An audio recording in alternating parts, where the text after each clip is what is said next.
Assalamualaikum warahmatullahi wabarakatuh. Salam dan bahagia Bapak Ibu guru sekalian. Saya Vince Matulesi, CGP Rekognisi.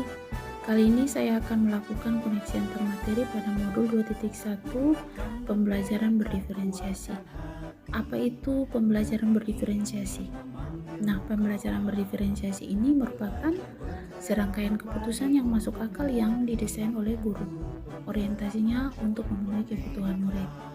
Sehingga pembelajaran berdiferensiasi ini merupakan usaha yang dilakukan oleh seorang guru untuk menyesuaikan proses pembelajaran di kelas untuk memenuhi kebutuhan belajar individu yang beraneka ragam.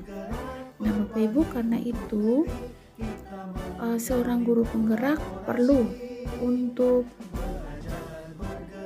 dapat melakukan pembelajaran berdiferensiasi harus dapat memahami tujuan pembelajaran, mengetahui dan merespon kebutuhan belajar murid, menyiapkan lingkungan belajar yang mengundang, melakukan manajemen kelas yang efektif, dan melakukan penilaian yang berkelanjutan. Nah, selanjutnya kebutuhan murid ini berupa kesiapan belajar. Apa itu kesiapan belajar? Kesiapan belajar ini merupakan kapasitas untuk mempelajari materi, konsep, atau keterampilan baru. Nah, dengan demikian kita dapat memahami kesiapan belajar murid. Kebutuhan murid itu ada 3. Kesiapan belajar murid, minat murid, dan juga profil murid. Mari kita simak sama-sama satu persatu dari kebutuhan murid. Dimulai dari minat murid.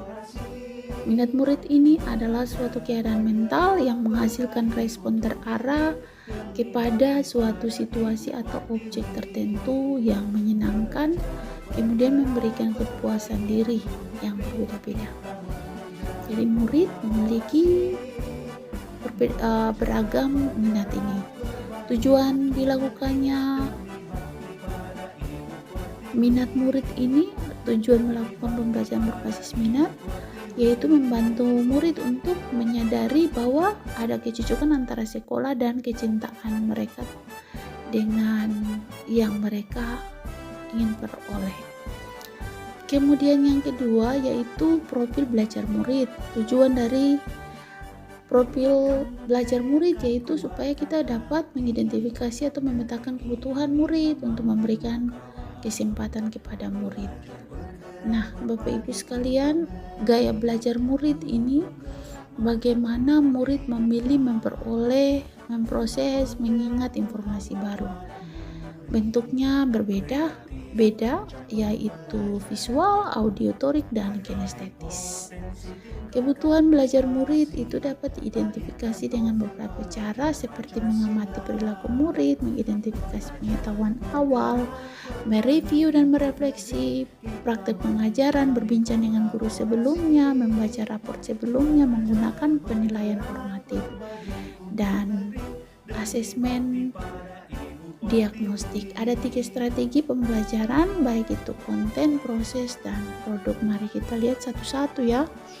Mulai dari strategi pembelajaran berdiferensiasi konten. Pembelajaran ini berkaitan dengan apa yang diajarkan seperti materi, konsep, keterampilan yang dipelajari berdasarkan kurikulum.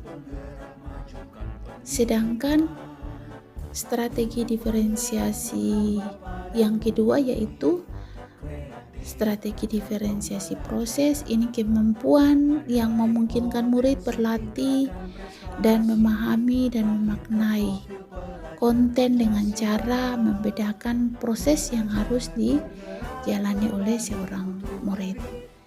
Kemudian yang ketiga yaitu strategi diferensiasi produk.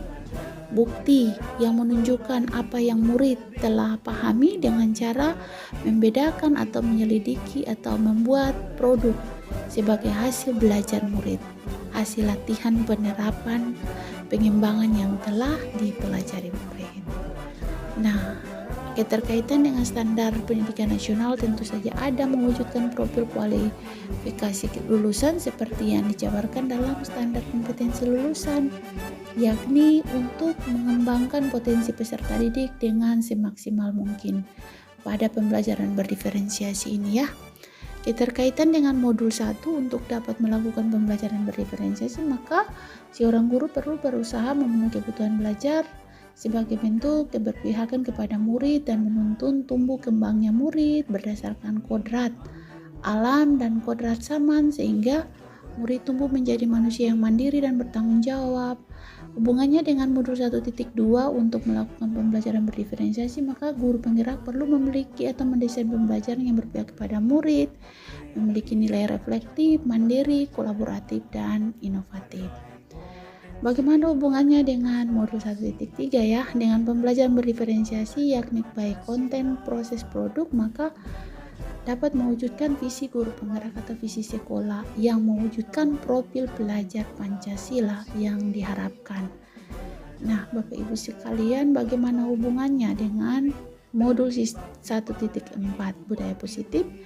Dalam memulai proses pembelajaran diperlukan kesepakatan atau keyakinan kelas yang diharapkan mengandung nilai-nilai kebajikan yang dapat diyakini dalam proses pembelajaran dan juga sekolah sehingga menjadi budaya positif di sekolah.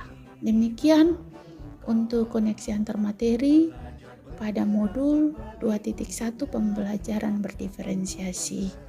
Terima kasih sudah menyaksikan.